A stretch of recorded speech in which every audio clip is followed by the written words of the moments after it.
Hello and welcome, dearest friends of this here internet. My name is Monk, and I am right back at it again with consistency, sort of. Once again, I will be doing some drawing and reacting to some videos. Although I might change things up a little bit today, because I'm a big fat nerd and I had an idea that came to me earlier in the week as I was listening to the news.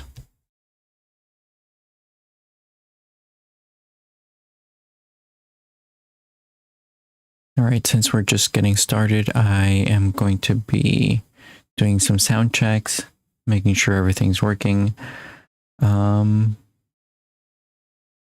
Hopefully nothing's broken today. I already went through all of the technical difficulties I normally deal with just before I started the stream. So I will be right back and I'll see if everything's functional.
So we're just getting started. I am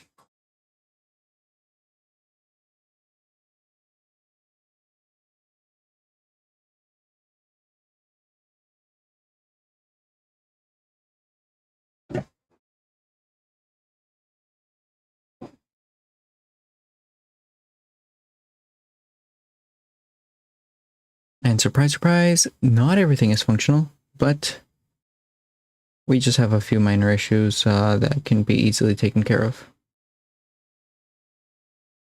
So let's do that real quick.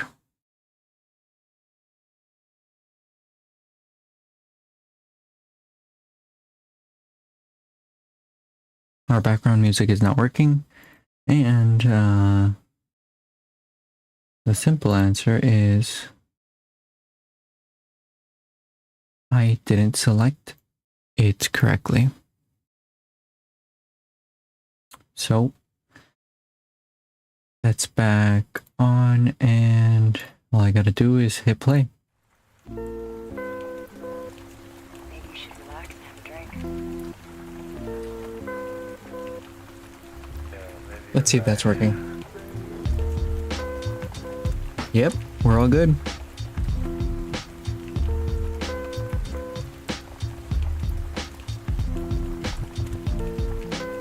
Although it might be a little bit too loud.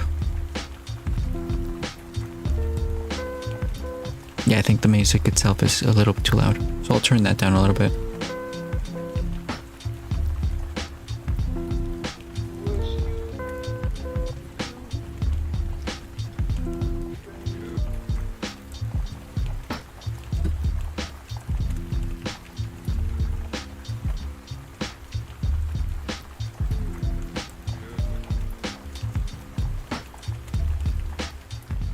Now, while I turn that down, we'll just transition over to my art setup.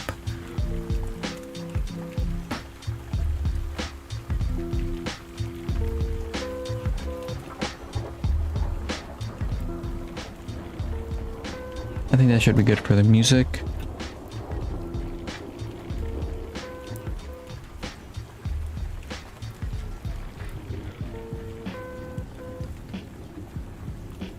Now, the very first video that I'll be reacting to today is by Spylance. I'm actually not familiar with Spylance's content at all, but I stumbled into this video as soon as I opened up YouTube this morning, so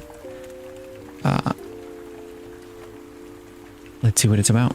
I actually already watched this and I really enjoyed it, so I decided to play it for the start of the stream today.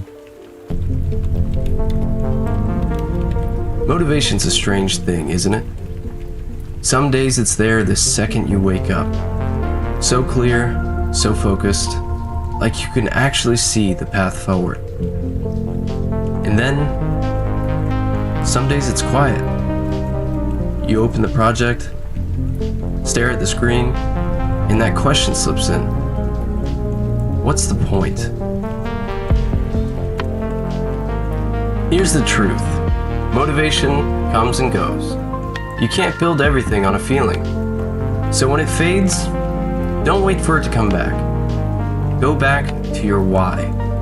That first night, that idea that you couldn't shake, the quiet decision you made when no one else was watching. That's the part you hold on to. Because feelings rise and fall, but decisions, they stick. And that's where consistency comes in. Consistency isn't loud. It doesn't announce itself. It's the simple act of just showing up. Especially when it'd be easier not to. Because what you carry, your perspective, your story, that's you. No one else can offer it in the same way. So when motivation is loud, move. And yeah, that's all you can do, right? When you've got motivation, all you can do is move. As soon as you get that thought that you should do something, you should in fact just get up and do it. Let's move. When it's quiet, stay steady. And when it feels gone, show up anyway. You don't have to feel unstoppable. You just have to remember why you started. Don't forget, someone out there is waiting on a signal that only you can send. And that's actually why I stream. Someone out there is going to be interested in this, hopefully, and that's what I'm here for. Stay safe, stay strong. Until next time, this is Spy, signing out. And I am in fact gonna leave a like, and I'll check out his channel. Let's see what else he's got.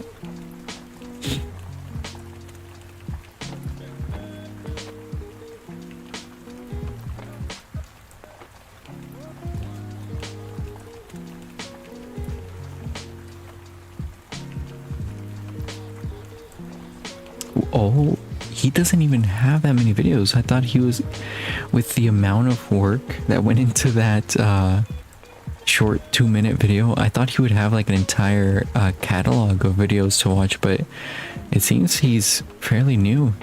Just started out about a year ago. I'll definitely keep this one in mind, and I'll come back to it. Now, moving on, like I was saying earlier, I had an idea for something to talk about. I've been keeping up with the Iran conflict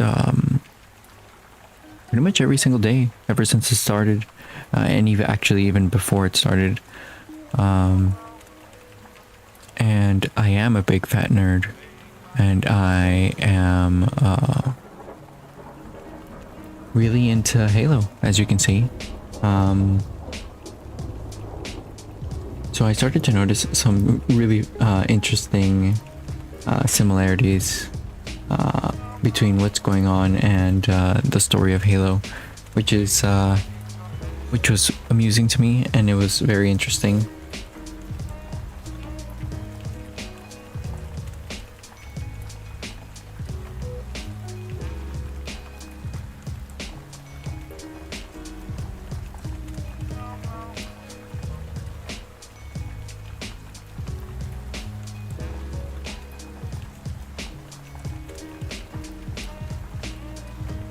So,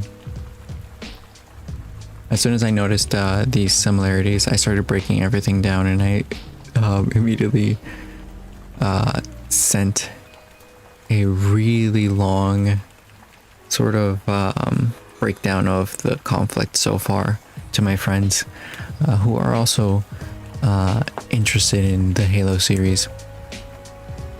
Now, if you haven't been keeping up with the Iran conflict and you're trying to sort of understand what's going on, also, if you happen to be a Halo enthusiast like myself, maybe this would help you understand a little bit more as to what's going on. So far, the High Prophet of Truth has been eliminated during the Battle of the Ark, and it happened at the hands of the Master Chief and the Arbiter. Now, obviously, in this conflict, the Master Chief would be U.S. forces, and the Arbiter would represent Israeli forces.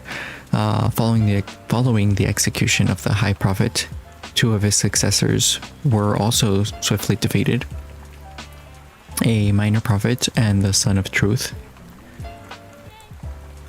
From what I understand, that Minor Prophet was eliminated the following day after being promoted to High Prophet. Now, after the elimination of the High Prophet, the Covenant was down on its last leg and started lashing out to everyone within the area. And since actually probably about a month or two ago, elites and grunts have started a revolution, but the Covenant swiftly, what would you say, quelled that revolution by executing a very large number of their population. This is actually the driving point, the final catalyst that led to UNSC forces invading Covenant space.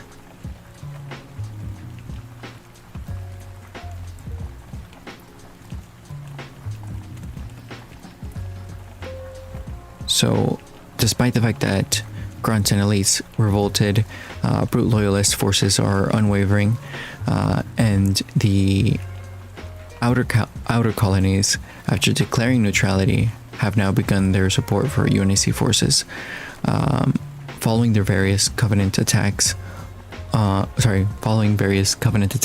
their homeworlds. Like I said, they were lashing out, and they attacked various populations within the area, which led them to essentially be pressured into the conflict.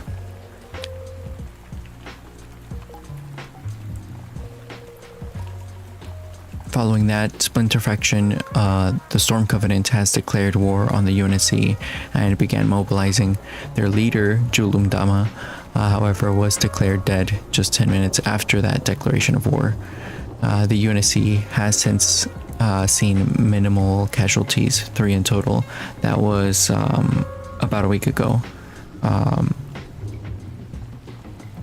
And Covenant forces themselves have lost 8 of their 10 highest ranking military leaders. So right after, I believe actually it was the same day that the High Prophet was eliminated, 8 of the highest ranking military leaders, who were all gathered in one location, were also eliminated. And after that, this last week, despite the support from the outer colonies, many inner colonies have remained firm on their stance to not engage or provide support against the Covenant. And directly after that, the colony of Qatar, however, had joined the fray. I believe they provided various ships that joined in the onslaught. Elite forces have located and glassed the Supreme Council of Prophets in their holy city of High Charity, eliminating their succession of 88 prophets. This was a really huge blow to the Covenant. The elite forces quickly tracked down the Council of Prophets, utilizing of various means of intelligence and spy work within the Covenant itself. Reports say that a large majority of Covenant carrier and cruiser class ships have been wiped out. Their fleet at this point, according to UNSC forces, is virtually non-existent. On top of that, Jackal mercenaries have been recruited to combat the Covenant from within their holy city. The Jackals were oppressed by the Covenant for a very long time and pressured into submission, basically. And I don't know exactly the details of the deal that was made, but a deal was proposed to them to work against the Covenant from within, and they seemed very enthusiastic about it. Now, new reports confirm that the Flood Gravemind has given a stand-down order, allowing human and elite forces to operate freely. The Flood has been a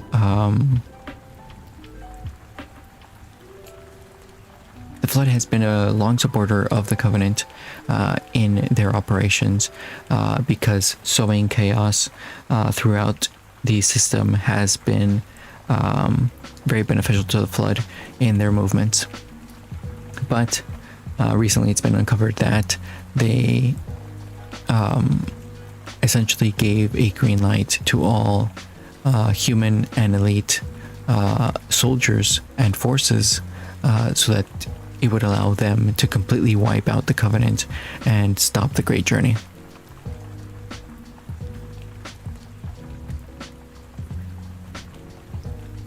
Lastly, the leader of the Banished, Atriox, has asked Covenant leadership to stop attacking fuel supply trades. Like I said earlier, the Covenant immediately began lashing out and attacking various populations within their vicinity. This included various supply trade systems, which the Banished are reliant on, and many were hoping that, or at least expecting, that the Banished would back up the Covenant in their pursuits against elite and human forces. But Atriox was asked about his support for the Covenant, and it seems he is not interested in supporting them in any way. So thus far, the Covenant is seeing no support from allies, and UNSC elite forces control the space around High Charity. The fight just might be finished after all. Now, in all of those metaphors, the Jackals actually represent the Kurds. The Flood represents China, and the Banished represent Russia.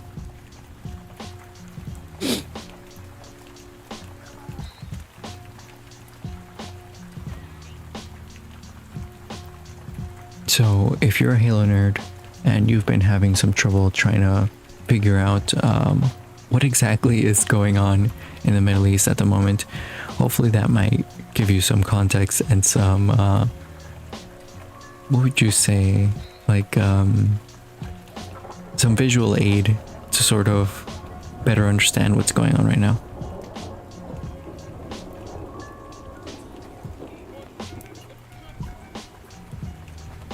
I was going to start off by reacting to Nux's coverage of Iran thus far.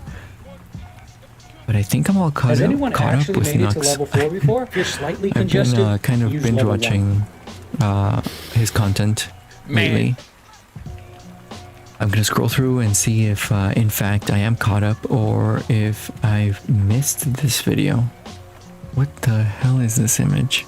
They want to do, I don't give a shit, all right? I just want them free. I don't want them to suffer. But also, most importantly, they're trying to kill us, they being the Islamic terrorist regime, and we killed them first. Absolute W. We don't need to play these games anymore, all right? We don't need to make believe that that's an immoral thing to do, all right? We have illegal aliens in our country. They're raping our women. They're stealing our welfare. They're making our taxes go up. I don't get them out. What are we doing?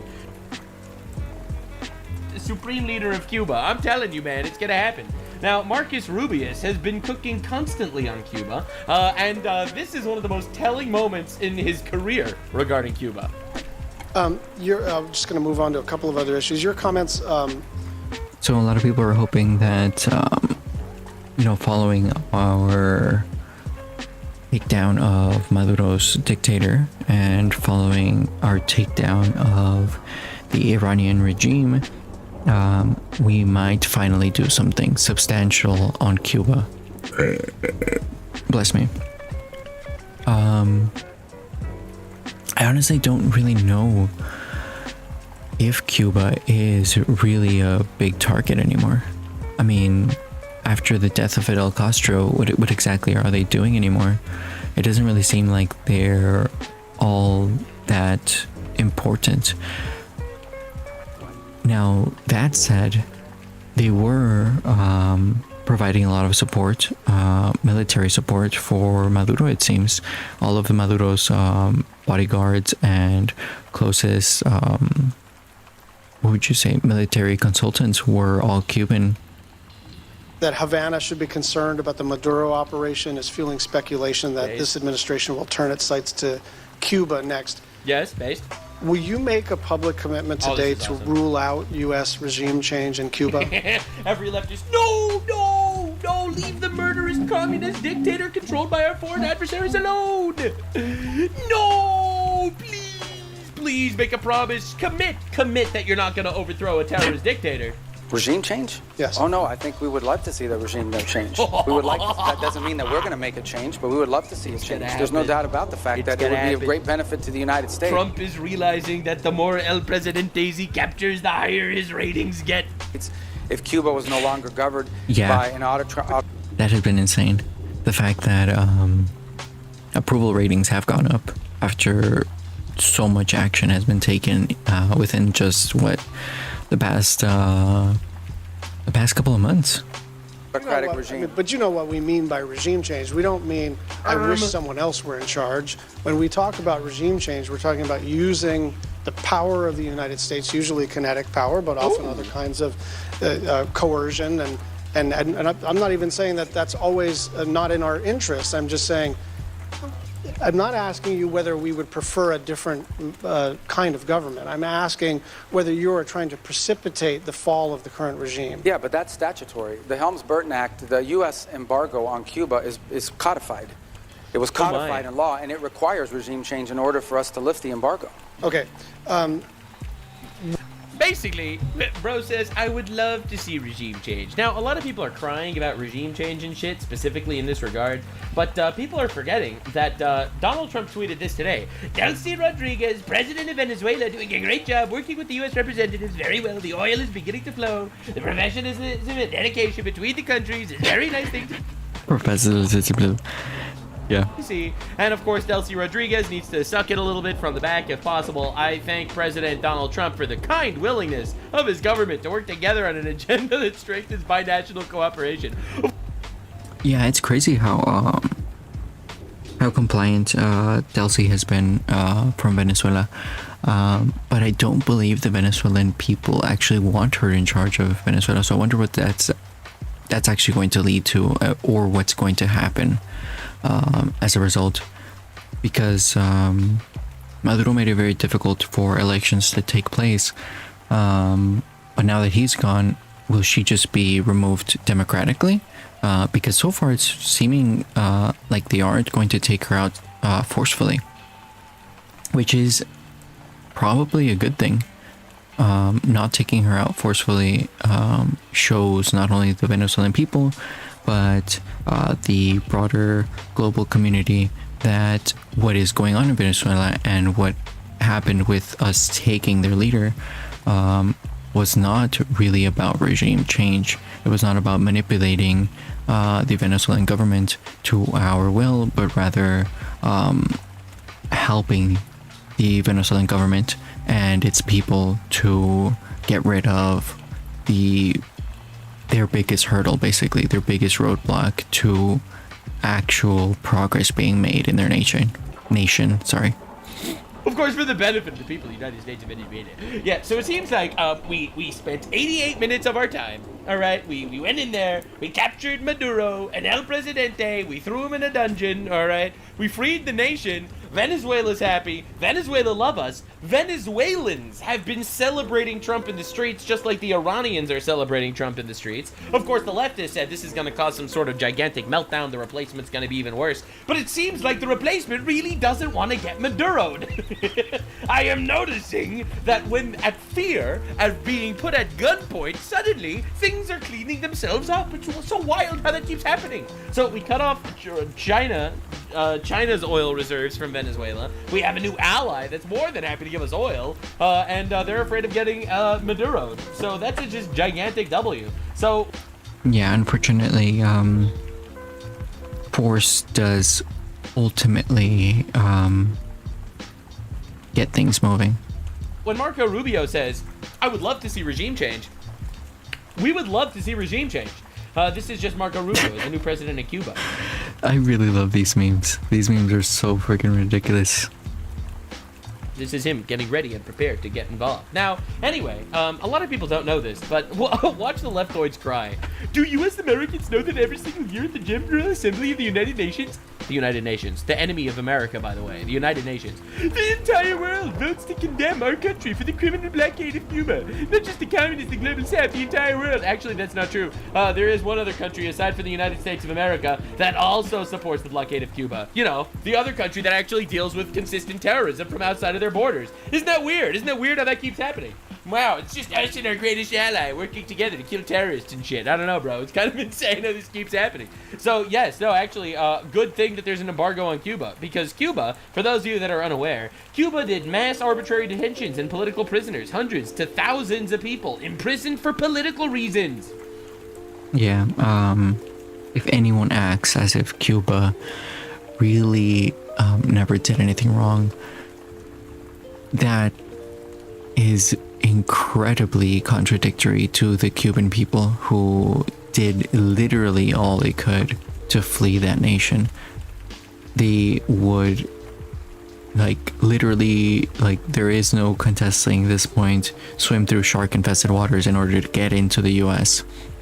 And now we have really big Cuban communities within New York, within Florida, who still remember the oppression that they lived through while living in Cuba. Wow, sounds like a dictatorship. But no, we got Americans calling Trump fascist, but not that Cuba is fascist. How dare Trump liberate? Do you want to know where to invest $1,000 right now? Come on, I don't have Goldman Sachs says $1,000, that Jimmy. Elon Liberate the Iranian people and also neutralize one of our major threats and also cuck China entirely. How dare he make America great again? Is already killed in this unnecessary conflict. Yeah, but obviously she doesn't care about. The issue is that things are... anything can be seen as unnecessary. What does this mean, unnecessary? The 35,000 plus Iranians massacred by the Iranian regime before that. And I will keep doing everything I can to fight to end this war. Yeah. I think everyone's fighting to end this war. I think U.S. troops are fighting to end this war. So, and she will continue to fight to make America worse. We understand. Now, the reality is our allies are kind of falling apart over all this. Because, again, this is the liberal order of retards and cucks, all right? Like, even England, right, which is supposed to be one of our closest allies, this is just from like an hour ago, Marco Rubio says we have stopped sharing much of the intelligence with the British government because we no longer find them trustworthy. Yeah. don't know what's going on with the UK, but they're really slacking. Good call. They're gonna be. I mean, look, I don't want to be controversial here or anything, because I'm sure that people aren't gonna like what I have to say.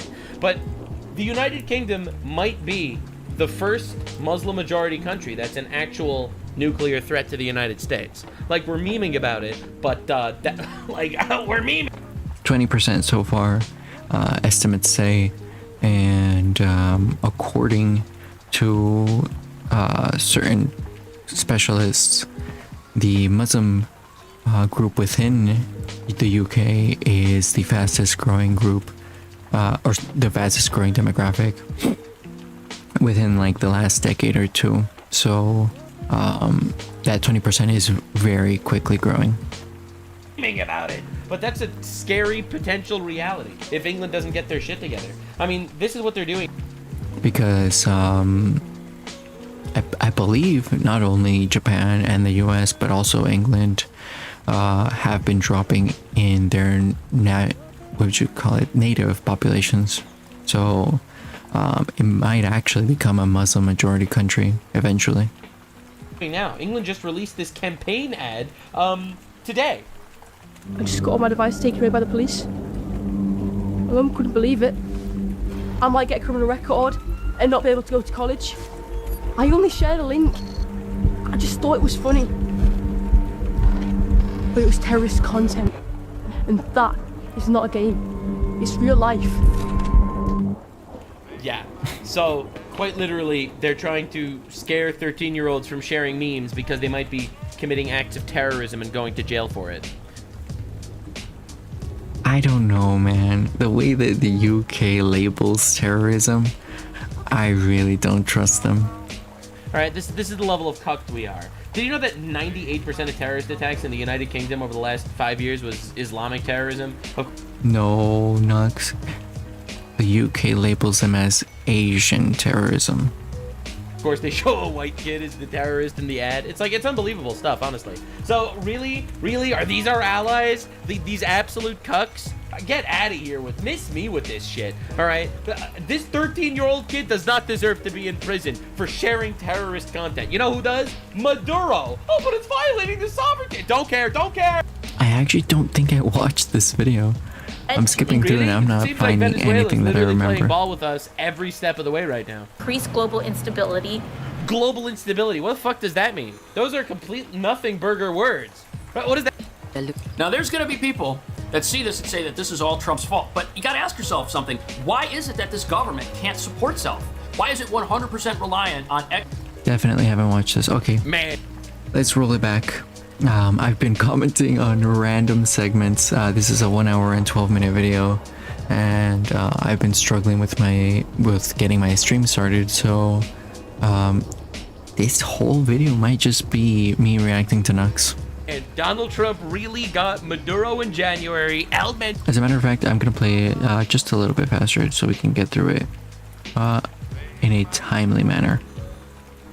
Show the head of the cartel in February and toppled the entire Iran regime over March. He is absolutely hitting the quota of 1 El Presidente per month. Now, Cuba, of course, I thought we had so much time before the invasion of Cuba began, because obviously that was going to happen, all right? A lot of people are saying, oh my God, Trump is angering the whole world. He's beefing with everybody. Yes, he is, and he's winning because it's America, and America's awesome. And we basically have to deal with the entire liberal world of absolute infinite Eurocucks with their balls in a vice grip, crying and screaming about empathy for trans shooters or whatever they're talking about these days, while we're out here doing what we do best, a little bit of American firepower. That's right, yes, absolutely. Toppling evil regimes, plundering the bounty for ourselves, absolute W. Now, I'm sure a lot of people are going to say, Nux, I'm very unhappy with your violent streak lately. You actually support overthrowing communist dictators that are killing tens of thousands of people, and evil Islamic radical regimes that are also massacring tens of thousands of their own people and are direct threats to us. And the answer to that is actually very simple. This is what real men do.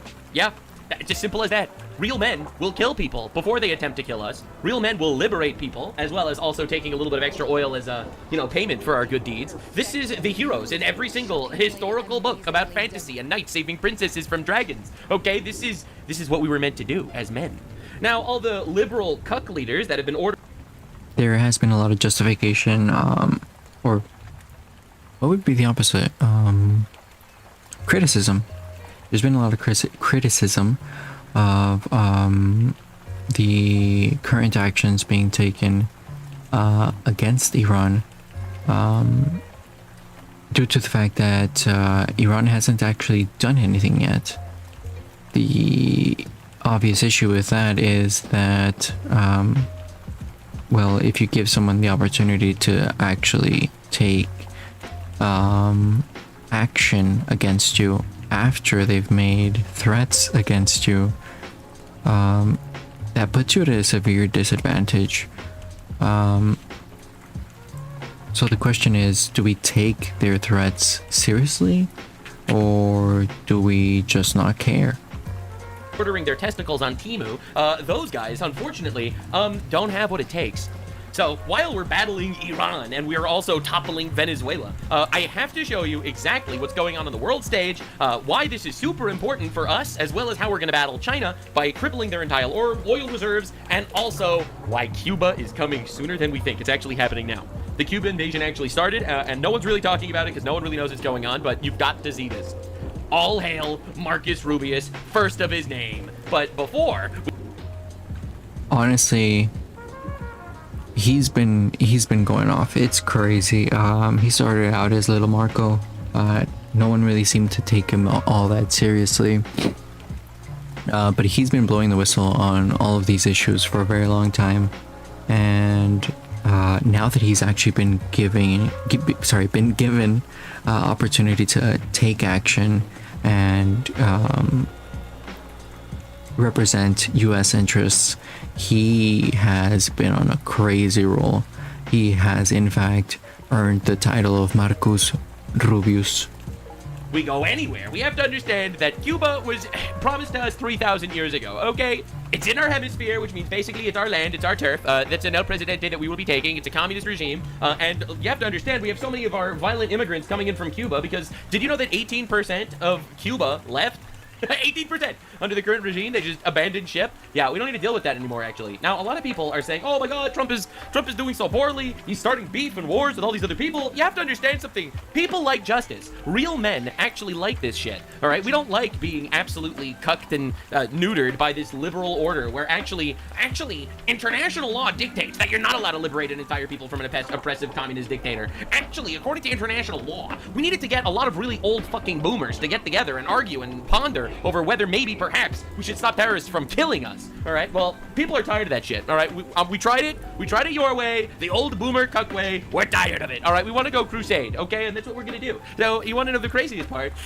Oh, and this is gonna shatter your heart. The people love it. Republicans love Donald Trump more than any president's own party supporters loved him at this particular point. Just take a look here. Okay, own party supporters, 21st century presidents, own party approval, about at this point, a second term. Bush was at 77%. Obama was at 77%. Look at this. 86% of Republicans approve of the job that Donald Trump is doing at this point. That's right. Look, I would love if we deported infinite more retards, and we probably will. I mean, we recently just fired Kristi Noem. Finally, thank you, Donald. Oh my God, holy crap! I'm glad you put a man in the position to actually hopefully start scrapping. Get the hell out of here. I believe no one really had any huge substantial complaints with Kristi's job, aside from people who criticized the fact that she was doing her job, right? But it seemed there was a lot of little issues everywhere, and the final straw, which led to her getting fired, was the fact that she said she was given the green light for a huge ad campaign that cost taxpayers a whole lot of money. I don't remember the number specifically. I'm gonna look it up real quick.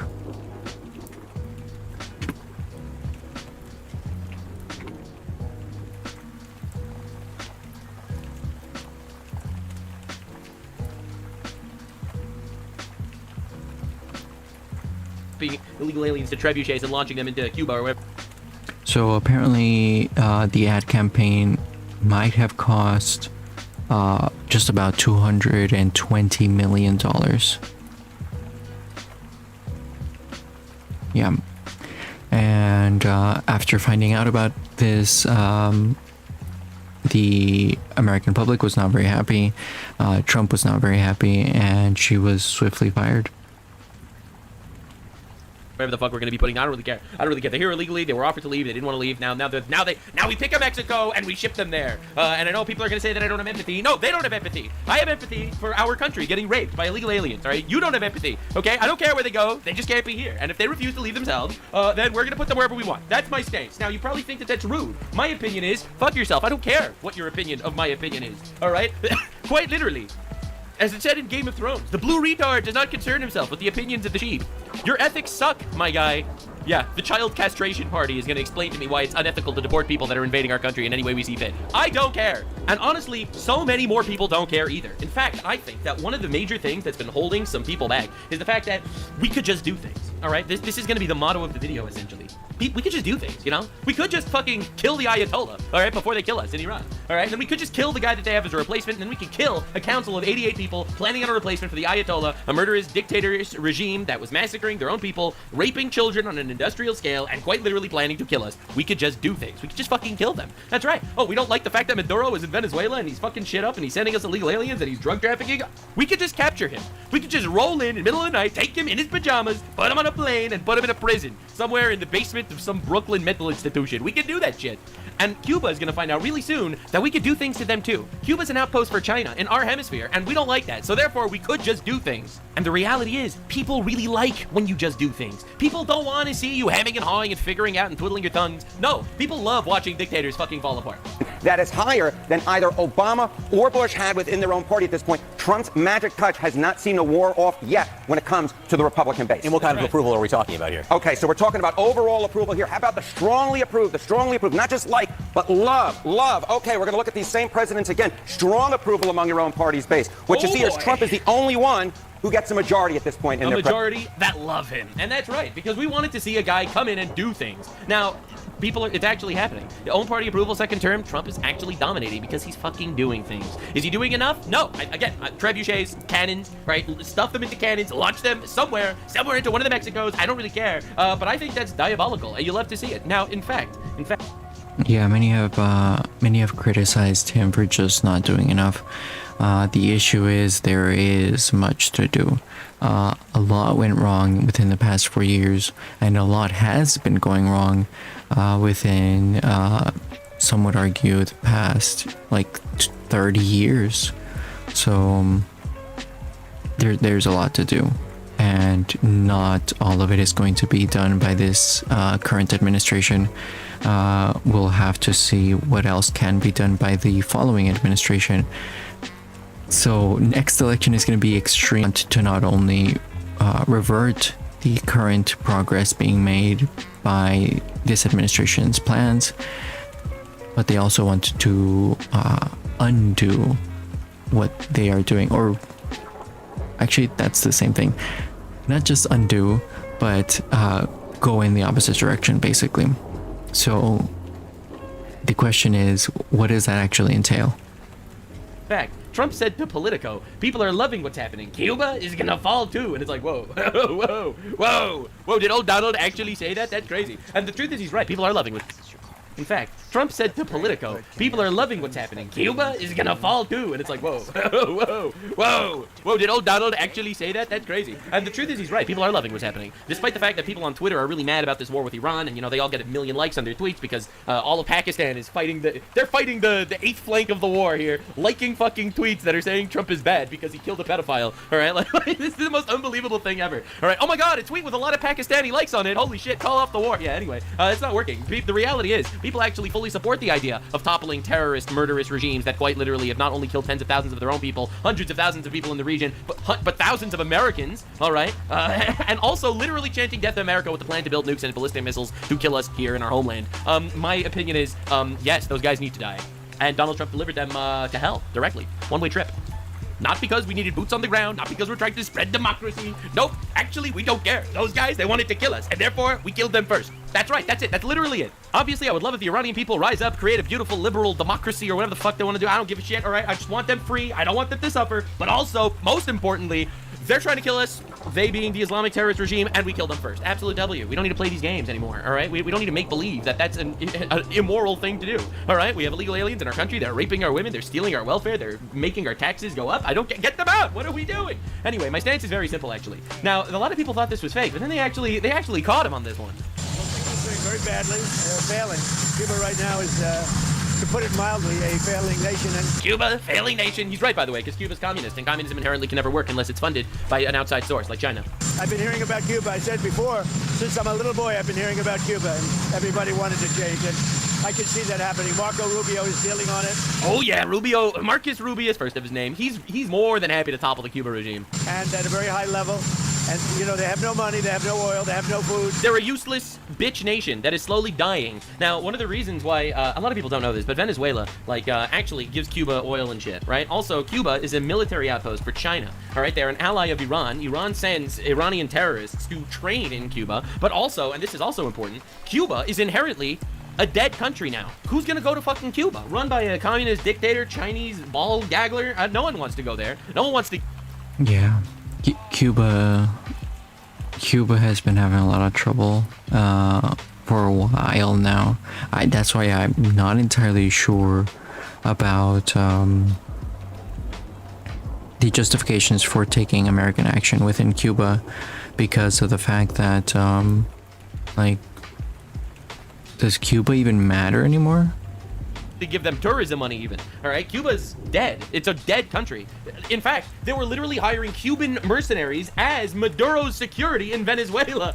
Well, there's no one there anymore for, Cuba's military to get gigs in anymore. And it's really right now a nation in deep trouble, and they want our help. They want our help. They being the people. Trump, the liberator. El Trumpo. He just goes around, liberates nations, gets some free oil on the side. Hell yeah, dude. That's what I'm talking about. And my guy, the baldest Jew anyone's ever seen, Stephen Miller, went nuclear over Cuba.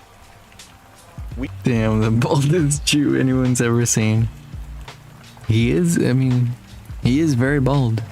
It looks good on him. He's looking very Lex Luthor. But he's very... Our national security, our homeland security, that's right, the safety and well-being of our people, that's right, begins at home, begins in our neighborhood, absolutely, begins in our home region. That's right. And for too long, we have allowed foreign enemies, foreign adversaries. That's right. That's right. Because some old... We have allowed foreign enemies, foreign adversaries. That's right. And because some old boomer libtard was like, we can't violate the sovereignty of another nation in our backyard that's raping us. We can't stop their sovereignty. Well, we can actually stop their sovereignty because we could just do things. We could just do things. But what about their sovereignty? Aren't borders imaginary? Isn't ever no one's illegal on stolen land or some shit? I don't give a shit, okay? That is the big trouble with insisting that borders are imaginary, non-existent, unimportant, and that anyone can just freely travel wherever it is that they please. If that were true, then you'd be siding with people who are all for colonialism, who are all for regime change, who are all for invasion. And then what? Where does this argument lead you? It leads you completely in the opposite direction that you want the argument to go. All right, well, get out of here, bro. This isn't an illegal invasion. It's an undocumented invasion. Enemy terrorist organizations. That's right. We don't need to deal with that. Territory and spaces in this hemisphere. Our hemisphere. Project power. Our hemisphere. It's ours. Threats. What are you gonna say? What are you gonna do? I love how I see some people pop up occasionally. It's like, technically it's not our hemisphere. We're just a country in this. No. Explain to me how this is not ours and our hemisphere. Tell me how it's not. If we decided to occupy Canada tomorrow, what was anyone gonna do about it? Yeah, they'd bitch and cry. I'm sure that Keir Starmer from England would write a strongly worded letter about how Canada was an up-and-coming Islamic community that has been conquered by America or something. But quite literally, what would anyone do about it? I'm just asking the question. So therefore, if we say it's our hemisphere, and therefore we have the right to kill terrorists that are a threat to us, what is anyone going to do about it? And ultimately, this is where the international law argument completely falls apart. That's right. That's where it falls apart. Because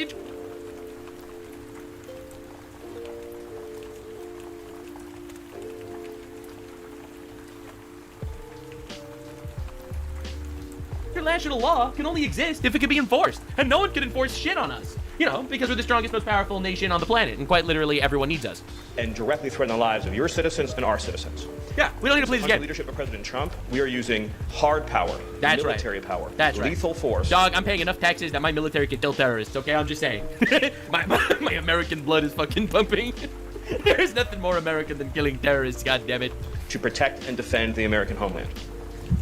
Not a single one of your nations should tolerate the existence of a single square mile of territory under the control of any entity other than the sovereign governments of your country. That's right. If Cuba is being used as an outpost for China or Iran, then Cuba's going to need to change that shit, or we'll change it for them. Well, we don't need to play this game. That we would have in this hemisphere. The police officer at the scene told me to never sue the driver who crashed into me after my car accident. Dog. I took his advice and got Our area under the physical control of foreign terrorist organizations. Yeah, get out of here, bro. Paramilitary organizations. Get out of here. Completely unacceptable. Yeah, it's unacceptable. The You know why? that operate Because we said so. in this hemisphere are the ISIS and the Al-Qaeda of the Western Hemisphere. He's right, by the way. All right, now ISIS and Al-Qaeda, they go on like this Islamic supremacy mindset where, you know, they want to kill people for their religion or whatever. And the cartels, they fight for greed largely, but they're just as vicious in many cases, and they're going to be destroyed. That's right. And that's why Mexico is going to be falling apart soon. You're going to see. But anyway, we got to start things strong. All right, we got to start things strong in the best way. All right, we got to start with Cuba, then we'll move to Mexico. One presidente per day. And this was insane breaking news that a lot of people kind of was ignoring. Breaking: 2/3 of Cuba hit with electricity blackout. Cause not yet known. Cause not yet known. Yeah, two-thirds of the country got an electricity blackout. Cause not.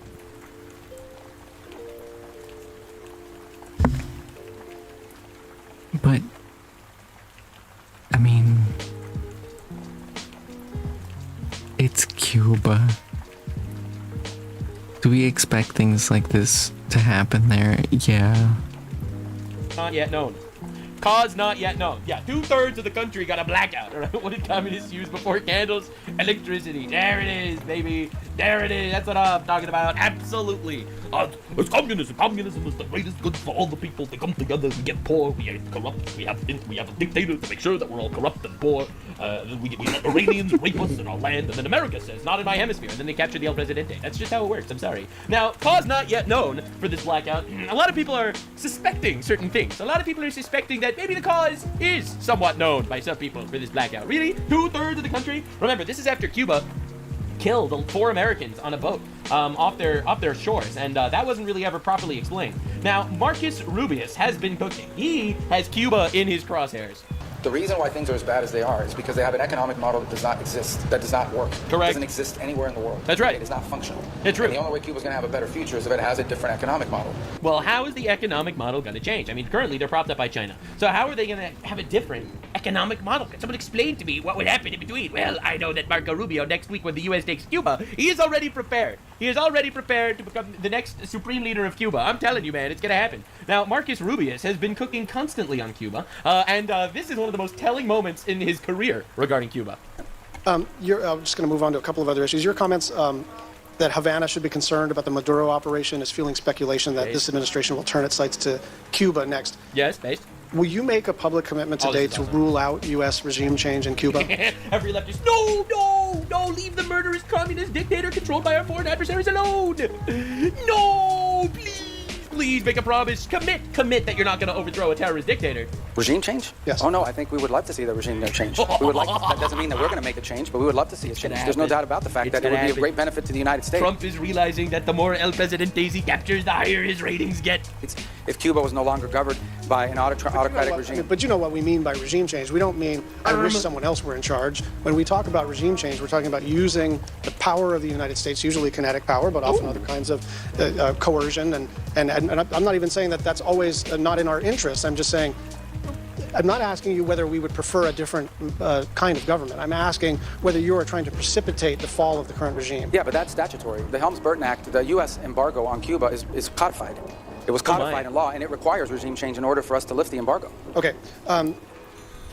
basically, bro says, I would love to see regime change. Now, a lot of people are crying about regime change and shit, specifically in this regard, but people are forgetting that Donald Trump tweeted this today. Delcy Rodriguez, president of Venezuela, doing a great job working with the U.S. representatives very well. The oil is beginning to flow. The professionalism and dedication between the countries is a very nice thing to see. And of course, Delcy Rodriguez needs to suck it a little bit from the back if possible. I thank President Donald Trump for the kind willingness of his government to work together on an agenda that strengthens binational cooperation. Of course, for the benefit of the people of the United States of Venezuela. Yeah, so it seems like we spent 88 minutes of our time, all right? We went in there, we captured Maduro and El Presidente, we threw him in a dungeon, all right? We freed the nation. Venezuela's happy. Venezuela love us. Venezuelans have been celebrating Trump in the streets just like the Iranians are celebrating Trump in the streets. Of course, the leftists said this is going to cause some sort of gigantic meltdown. The replacement's going to be even worse. But it seems like the replacement really doesn't want to get Maduro'd. I am noticing that when at fear as being put at gunpoint, suddenly things are cleaning themselves up. It's so wild how that keeps happening. So we cut off China's oil reserves from Venezuela. We have a new ally that's more than happy to give us oil, and they're afraid of getting Maduro'd. So that's a just gigantic W. So when Marco Rubio says, I would love to see regime change, we would love to see regime change.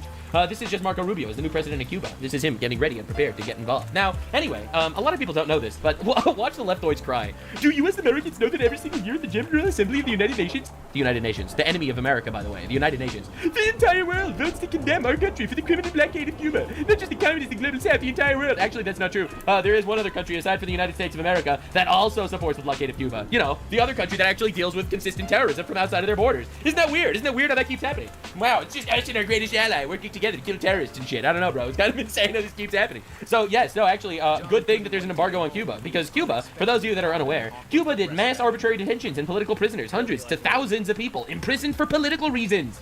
Wow, sounds like a dictatorship, but no, we got Americans calling Trump fascist. But not that Cuba is fascist, right? They're torturing, all right? Ill treatment, deaths in custody, repression, protests and dissent, right? People protest, they go to jail. Restrictions of free expression and media. They target the families and do collective punishment. That's right. One person protests against the government, and guess what? They put the whole family in prison, in a torture dungeon. Forced labor, other exploitative practices, denial of basic rights. Okay, that's cool. Government restricts access to healthcare, food, and other essentials while denying independent monitoring in prisons and conditions. Wow, that's nice. So essentially, Cuba is a communist shithole, all right? And we have leftists being like, no, leave Cuba alone, no. This is Marco Rubio departing to Florida coast soon to liberate Cuba. It's happening. A lot of you might not know what's happening, but it is happening very soon. Now, China gets a large portion of their oil from two places, Venezuela and Iran. Do you understand now? Now, Trump has been playing 5-dimensional geopolitical chess, and I'm seeing a lot of retards. I don't know if it's 5-dimensional political chess, but I think everyone saw that coming. Did I already talk about this? I feel like I talked about this last stream. The move on Venezuela and the move on Iran were both essentially not only beneficial moves separately for the populations of Venezuela and Iran, but also beneficial to the US and its allies. And then on top of that, were detrimental to China specifically. Completely not understanding what's going on. Oh, and Russia as well. Dimensional geopolitical chess, and I'm seeing a lot of retards completely not understanding what's going on, and then a lot more retards kind of understand, but they lie anyway, right? Like all these Democratic senators or whatever that are in these like briefings and shit, these classified briefings, and they're like, Trump has no idea what he's doing. Every single one of those retards knows what Trump is doing. This is crippling China and Russia. China can't invade Taiwan if they have no oil. Russia is gonna eventually want to stop this war because they can't get oil and drones and cheap weaponry from Iran, right? So a lot of people don't know this. In fact, it's working. Oil in China just hit $100 a barrel. 60 days ago, it was $60 a barrel. Did something happen 60 days ago? Yes, that was about a week after we captured Maduro. Wow, yeah, probably that's a coincidence. insane. Wow. So all of a sudden, oil is super expensive in China. We cripple notice what's going on here. This is us capturing Maduro. This is us war with Iran. It's almost like these retards are reliant on our adversaries, and we are crippling our major adversary. Where's the Chinese century, bro? The Trump doctrine is working. Of course it's working. It's so obvious. It's so obvious. It's wild. I know what it means for Taiwan. I do too. It means that China quite literally cannot invade Taiwan. They can't invade Taiwan if they have no oil. If they have no gas for their planes are not going to be doing any invasioning soon. And we like Taiwan. They make our computer chips, and therefore we like them. I love how some people are like, we're America first. I don't care if you liberate Venezuela or Cuba or Iran or whatever. My guy, you're missing something out. It's America first to liberate Cuba and Iran. and Venezuela. All right, this is the American. Yeah, because by crippling China, you help American manufacturing, as well as keeping American troops safe. You also secure international trade. For example, Taiwan no longer being threatened by China makes it so that everybody can have cheaper computer chips without the risk of China completely monopolizing that market, which is essential for modern electronics. First stance. We are crippling our enemies, we're destroying retards, we're saving people, the world, the actual world that used to suffer from oppression actually loves us, and all the lidcucks have to watch from the shadows while they're gay and pathetic and taking it from behind. Just in, China orders its largest oil refiners to suspend diesel and gas exports. Wow, terrible day for China. Wow, it's almost like this is working exactly as planned. And of course, Donald Trump says, just in, Trump says oil is beginning to flow from Venezuela. That's it. That is exactly where we're at. A lot of people don't understand it because, in my opinion, they're retarded or delusional. All right, and I think the left is playing this up as like, why are we going to all these wars? These wars are completely useless. They mean nothing. They're lying to you to manipulate you. They are quite literally putting America last in order to push their policy of Trump bad, because that's the whole Democratic Party right now. They're defunding the Department of Homeland Security for some reason, even though there's threats of Iranian sleeper cells in our country. All right, like, you don't understand the level of evil we're playing with. The Democrats that are crying constantly about this stuff. And actually, the threats of Iranian sleeper cells was made directly by Iran. This isn't really much of a conspiracy theory, and if it were, it was started by Iran. So it just plays completely back into the idea of, do you take someone's threats seriously and act upon those threats, or do you wait for them to take substantial negative action against you until you actually react? Quite literally hate our country.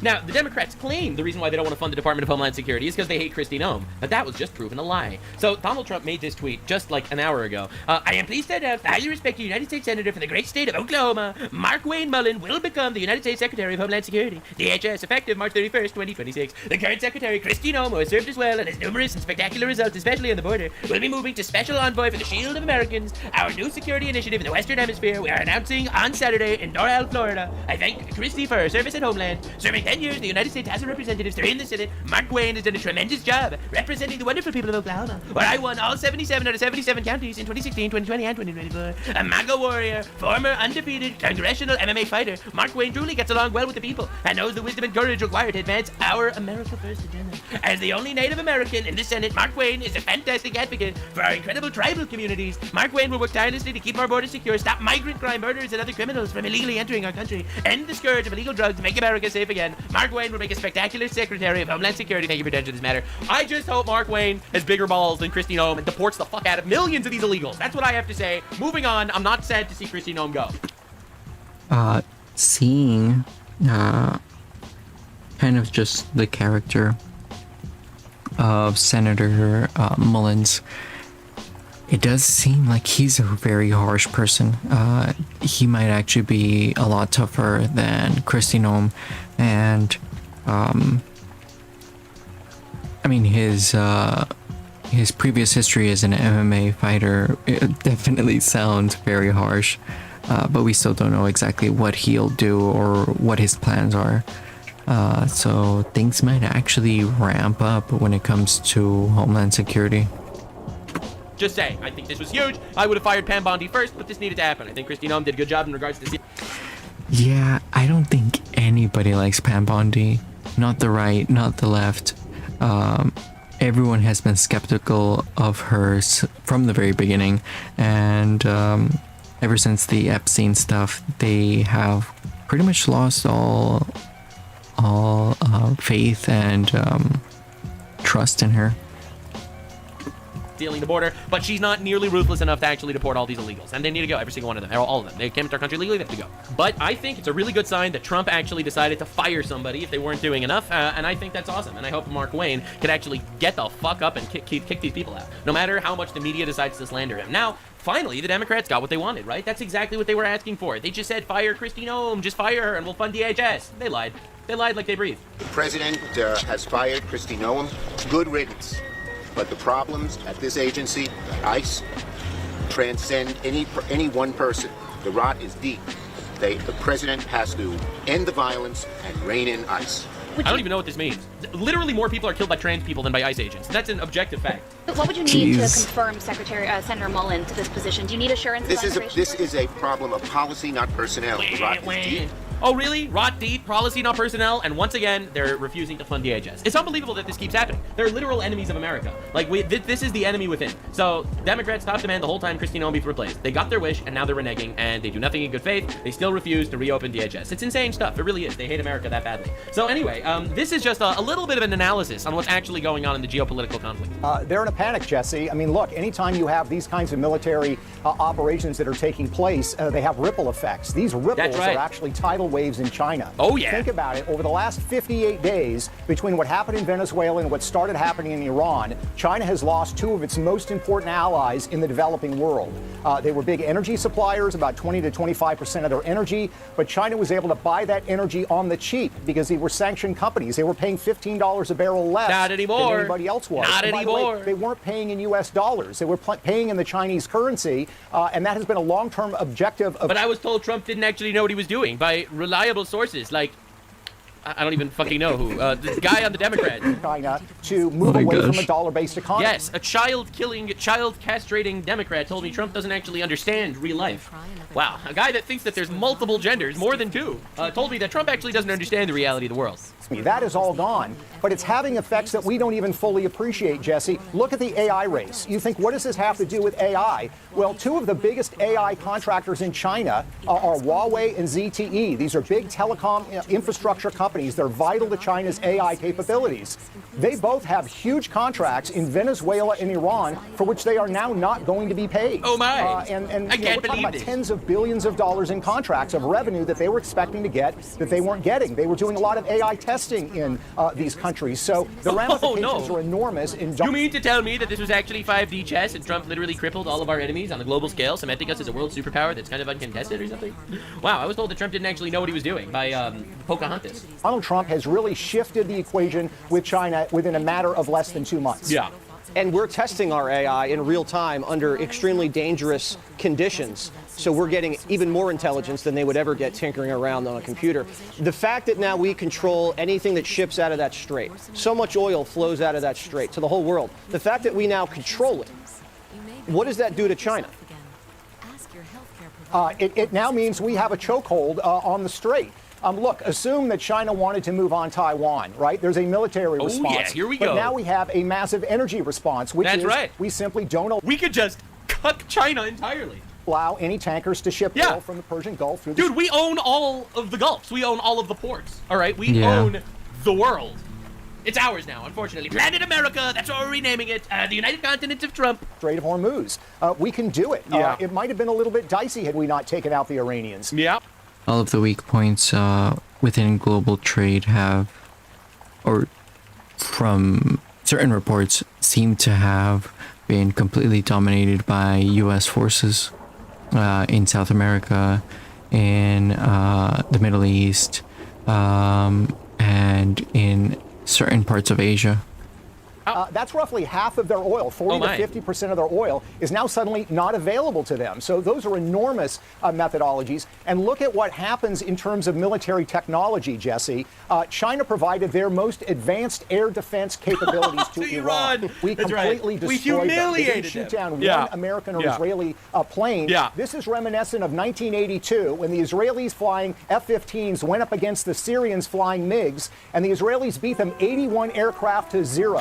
What happened after that? They couldn't give the MiGs away. So China now has the problem that their military technology is not recognized as being up to par to the United States. That's right. It's going to have huge implications with a whole host of other countries. Yeah, again, they're not even going to want to start a war. This is what Trump meant, by the way. Every time they ask him about Putin and Ukraine, he said, never would have started if I was president. He's right. Because no one would be stupid enough to start a war when Trump is president. Because this motherfucker's crazy.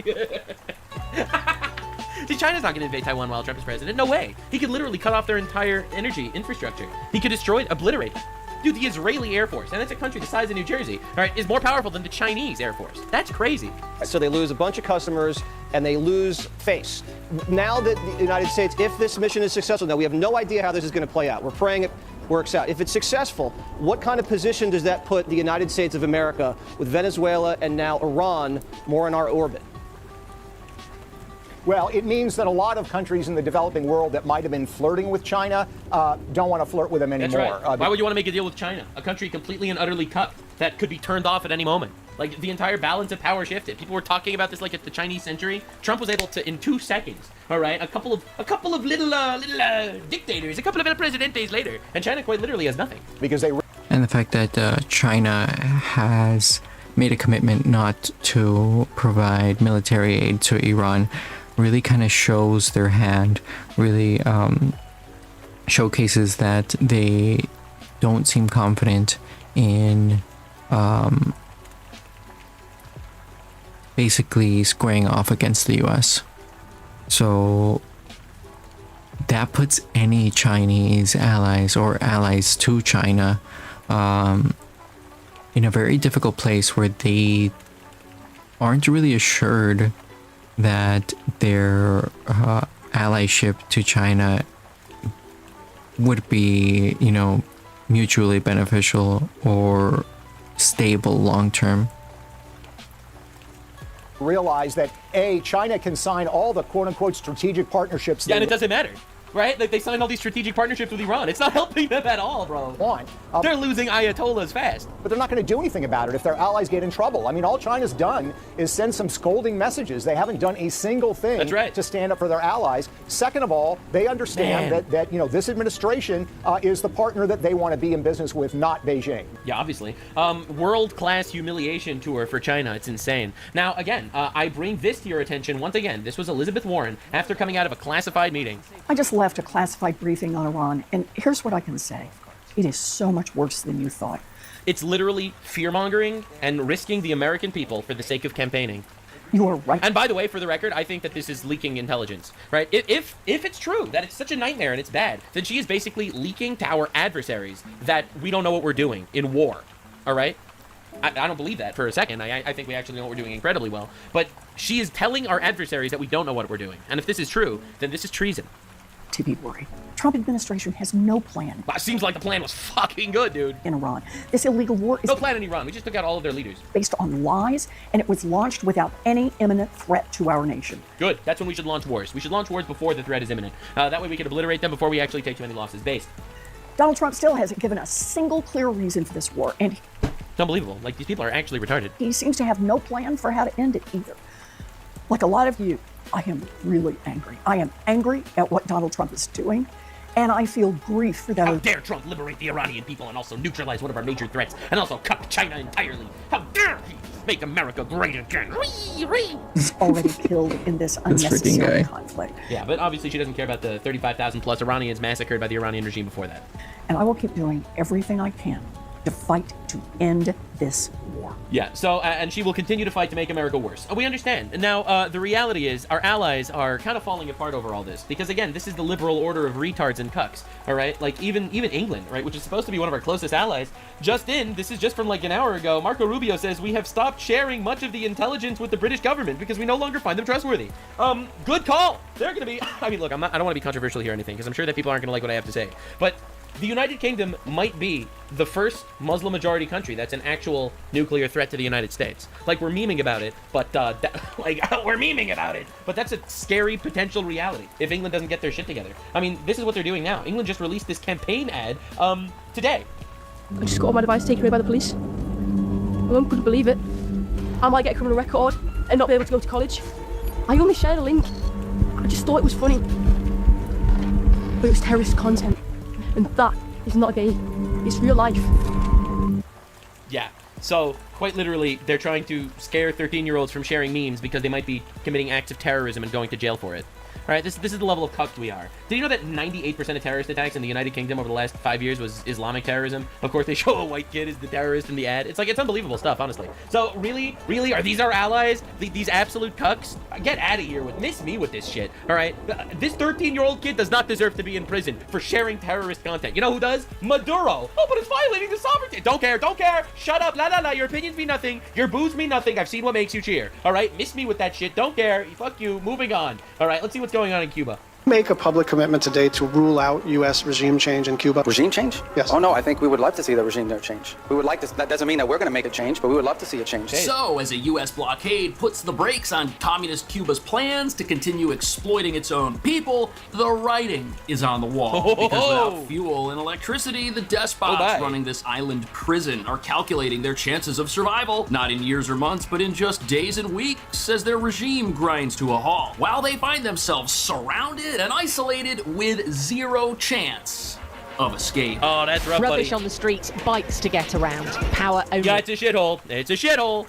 By torchlight. We are not going to overthrow Cuba. We are going to liberate Cuba. Understand the difference? Because the people do. This, the state of Cuba, desperately running out of oil supplies.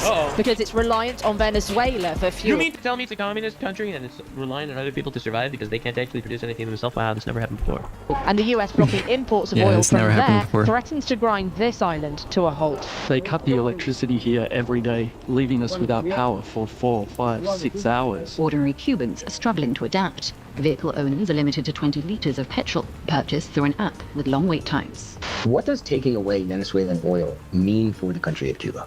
A total collapse. So when you're short diesel, now you're talking about transport. You're talking about diesel for the tractors and agriculture. Look, I feel bad for the Cubans. You know, these are innocent people. You know, unfortunately, there's a communist dictator that took over and they couldn't do anything about it because it was backed by Iran and China. Like, again, these people were victims to this horrible regime. So every single one of these humanitarian retards, it's like, I'm here to protest for Palestine, a country that started a war through unbridled acts of terrorism and lost miserably. And that's what I'm going to be talking about every single day for the next 5 years. That's literally what the left's been doing. That is literally what the left's been doing. No one cares about the Cubans that are getting massacred or jailed under this regime. No one cares about the Venezuelans. No one cared about the Iranians. It's like such an eye-opening moment showing you that it's literally all performance, where, in my opinion, foreign agitators are funding these protests and riots to destroy the Western world from within. And quite literally, it worked on like half of Europe. Cuba's President Miguel Diaz-Canel says he's ready for talks without U.S. pressure or preconditions. Oh, yeah, I'm sure he is. He saw what happened to Maduro. China, Russia, all calling for resolution through dialogue. Cuba is right now a failed nation. Yeah. They don't even have jet fuel to get for airplanes to take off. They're clogging up their runway. We're talking to Cuba right now. They should absolutely make a deal because it's really a humanitarian threat. Holy cow. This is sweet. Can I ride it? Yeah. The GTS Rally XL opened up a whole nother. Oh shit. So this right here tells you everything you need to know about those who want to see Cuba's regime survive. And what nobody's talking about is this regime right here. It continues to be a threat to its own people as well as the rest of the world because it's a puppet state for America. It is. It just exists to prop up little outposts for Russia and China in our hemisphere. And it's our hemisphere. I don't know if you got the memo. Enemies like Russia, who for years have used this tiny little island off the coast of Florida as a base to threaten our entire hemisphere. Something the Soviets can only do if they prop up the criminals running. Remember the Cuban Missile Crisis? Well, we don't need to play that game ever again. This island by importing fuel and supplies and everything else, which is nearly impossible as the Trump administration continues capturing these Dark Fleet tankers while simultaneously offering... But the UN said that Trump is not allowed to capture them. And what did the UN do about it? Bring Venezuelan and U.S. oil in exchange for regime change. And but international law states, you're not allowed to just put embargoes on countries whenever you want. Oh, yes? Really? Well, I think you should call the international law police. I think you should call the international law police. And maybe they'll put Trump in jail for committing violations of international law, perhaps. Maybe you should call them. Where was international law when Hamas started raping and capturing random civilians? Where was international law when the Iranian regime massacred 35,000 of their own people? Where was international law when Congo and Rwanda were massacring each other in droves? Where was international law when the Nigerians, Muslims, were massacring the Christians? Where was international law when ISIS in Syria got reinvigorated and massacred Druze, Alawites, and the Kurds? The answer is simple. International law exists so that retards like the UN could basically manipulate the United States. That's essentially what international law became. International law became a place where weak retards that want world domination of their own right are able to try and make appeals to our judgment to cuck us from doing shit that benefits us. That's essentially what international law became. It's like, we don't care about international law that Hamas attacked Israel, but Israel fighting back against Hamas, that's a violation of international law. Right? We don't care about Iran killing our soldiers and our Marines in Lebanon and in Beirut and shit like that. They don't care about that. But international law all of a sudden has a lot of things to say about Trump declaring an illegal war on a terrorist regime that's trying to kill us. That's just how it works. You have to understand. International law hates the West. International law is a weapon wielded by retards and barbarians to control us. It's the same way. We have foreigners coming into our countries, mostly in Europe, thank God not in America so much, but retards coming into our countries and then screaming and crying, oh, Islamophobia. Dog, no one gives a shit, all right? We're tired. We've heard your spiel. We don't care.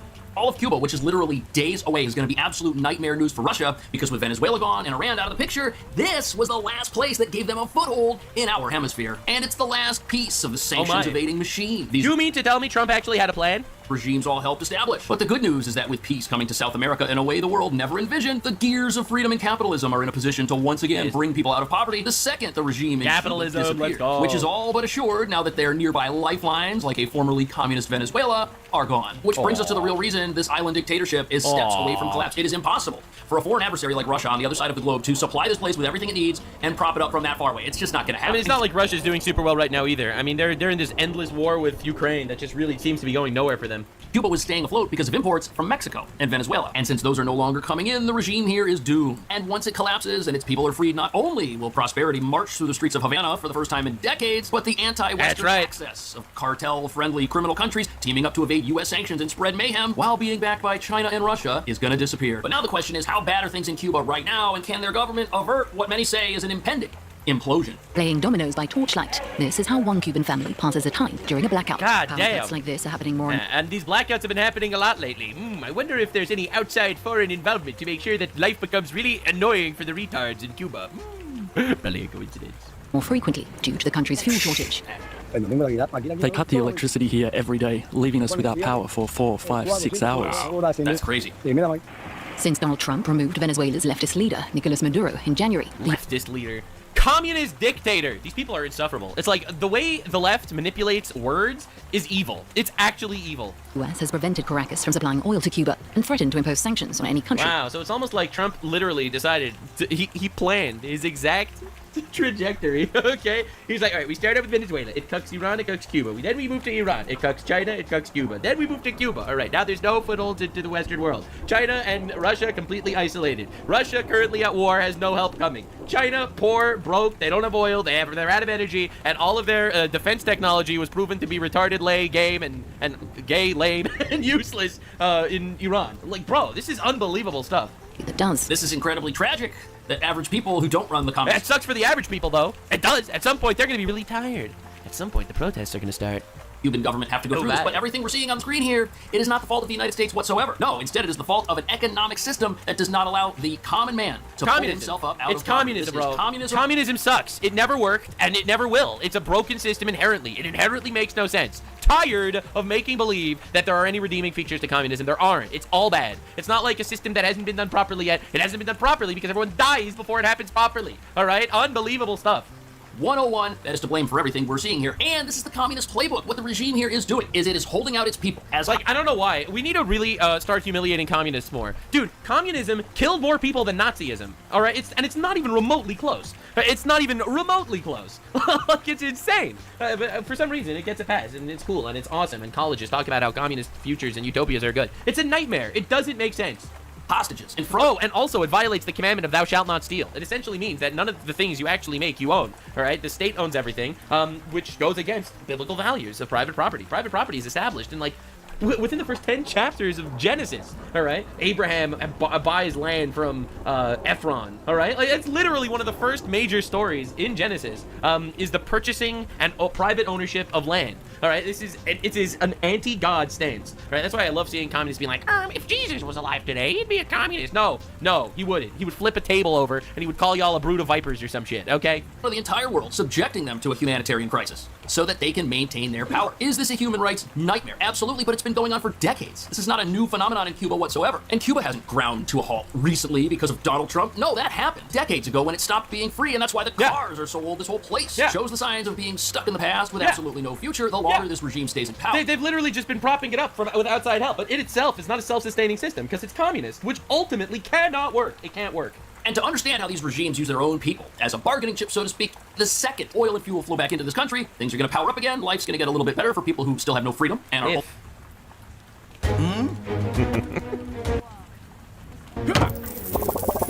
Really? No. Oil comes back to this country. ultimately still oppressed, and the regime is going to stay in power. At least that's how things have worked for a long time, but as you're about to see, that could soon change. With fuel dwindling in Cuba, the United Nations says the country is facing a potential humanitarian collapse. And today, Cuban leader Miguel Diaz-Canel says he's ready to speak with President Trump. Oh. Cuba is willing to engage in dialogue with the United States on any topic, but without pressure or preconditions, and always respecting Cuba's sovereignty and independence. White House Press Secretary Carolyn Leavitt was asked about the Cuban leader's remarks. The fact that the Cuban government is on its last leg and its country is about to collapse, they should be wise in their statements directed towards the President of the United States. But as I just reiterated, the President is always willing to engage in diplomacy, and I believe that's something that is taking place, in fact, with the Cuban government. So the interesting thing about the Cuban government is they say they want to have talks with the United States without any conditions or impact on their sovereignty. They are sovereign, they are independent, but as an island communist prison nation, they have been wholly dependent on external support the entire time this regime has been in power. You see, they can't support themselves. They're collapsing. Venezuela, the same thing happened. Venezuela collapsed under the same type of government, couldn't pump its own oil out of the ground, which it's got more of than any other country on earth, and enrich itself and its own people at the exact same time. Cuba's got the exact same problem. They need external help, which is why the Soviets and now the Russians have just been so happy. And they've been, the craziest thing is, they have quite literally been filling in for these retards. That's what they've been doing. Essentially, that's what they've been doing. It's a crippled country that can't stand on its own 2 feet. So the worst fucking people on the planet take advantage of it in order to basically give them the most basic of human needs to survive in order to just be their lifeline. And in return, they use Cuba as the little outpost in our hemisphere. Our hemisphere. It's ours. We own it. It's ours. And if you don't like that, you can take it from. You could try to take it.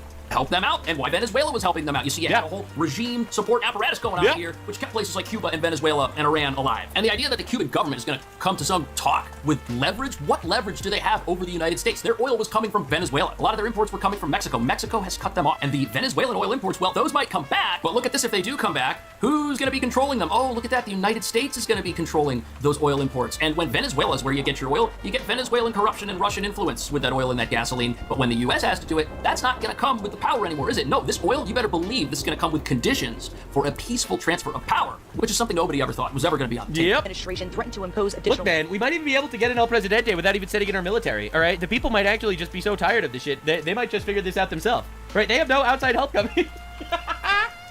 Oh, it's an entire economy used and propped up by foreign countries and powers because they can't survive themselves under communism. So, at some point, it's just going to be too much. Maybe they'll give us their El Presidente as a gift. Maybe we won't even have to go in. That'd be crazy. Tariffs on any country that supplies oil to Cuba. President Trump... That's right. And a lot of people said, no, Donald Trump, why would you do this? Because that's life. All right, Cuba is an adversary. They're in our hemisphere. We want to starve out the rats. So therefore, we are going to use our manipulation abilities to fucking tariff the shit out of you on the way. And you want to hear my nuclear take? That's based as fuck. I see a lot of retards clowning the tariffs. Nah, dude, no one's doing business with Cuba. Because if they do business with Cuba, they get tariffed to deal with us. No one wants that. America's the best country in the world. It's also, for the record, the biggest consumer economy in the world. No country would jeopardize doing business with the United States for fucking Cuba. That's right, we know our worth. So therefore, we have the ability to say things and force people to listen. Addressing the crisis there earlier Energy this diplomacy. week. It's a failed nation now, and they're not getting any money from Venezuela. Today, Congressman Carlos Jimenez urging airline CEOs to end flights to Cuba. This regime is totally isolated. If there's no flights, because when the planes fly in, they can't get off the runway because there's no fuel. Yeah, if there's no fuel, people are not going to be happy. Dude, this just dropped right now. This is insane. I can't believe they just posted this now. What's your message to Americans who think that bombing of Iran was in some way sort of intended to distract Americans from the Epstein files? Well, listen, I think we're seeing this pattern, right? Trump has impulsively went in on Venezuela. He impulsively went in on Iran. There was no strategies at all. Brilliant geopolitical collapse of every single one of our adversaries. No plan. It's just happened. It's just all working out for Trump, I guess. I guess God, not only did he help Trump dodge a bullet, but he's also making all of Trump's complete impulsive decisions end up working out on a global scale. Wow, God's really looking out for us, I guess. No exit and no end game for either of these situations. It led to Really? Because it seems like Venezuela is literally playing ball with us every step of the way right now. Increased global instability. Global instability? What the fuck does that mean? Those are complete nothing burger words. What does that mean, global instability? What's less stable now that we took out terrorists and dictators? Explain it to me. Like, bro, they just say there's a violation of sovereignty and global instability. Everywhere he goes, and every time he's done that, it has been consistent with a spike or a revelation in what is happening with the Epstein files. My God, these people are retarded. And also, AOC, oh my God, this is a perfect opportunity. Yeah, it's so over. AOC just today voted no on the release of sexual conduct of people in Congress. What skeletons are who hurt on it? And she releases this massive tweet explaining how it's actually a bad... You can't. Seriously. Alright, well, my time is up. I really need to go, but that's insane.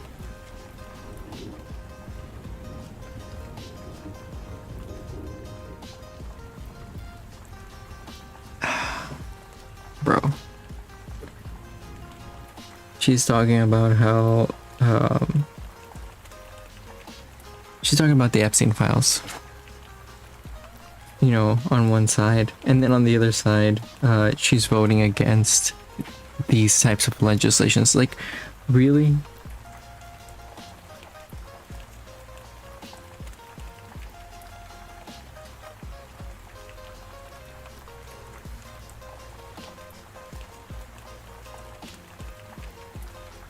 It's like a vegan or a self-described vegan eating hamburgers. Like, how can you play both sides?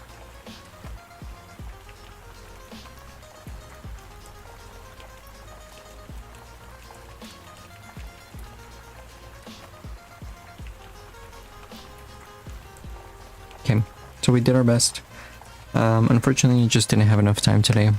Had some trouble setting up the stream, and that's as far as we got. I'm gonna turn on all of the color layers so I can kind of have a visual of my progress so far. I think it's coming together.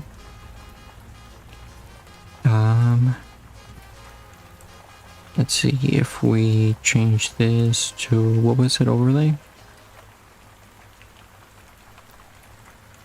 I'm still not sure if I like the line work set to overlay. But we'll make a final decision at some later point. For now, I've got some things to do, so I'll be catching up with you guys next time.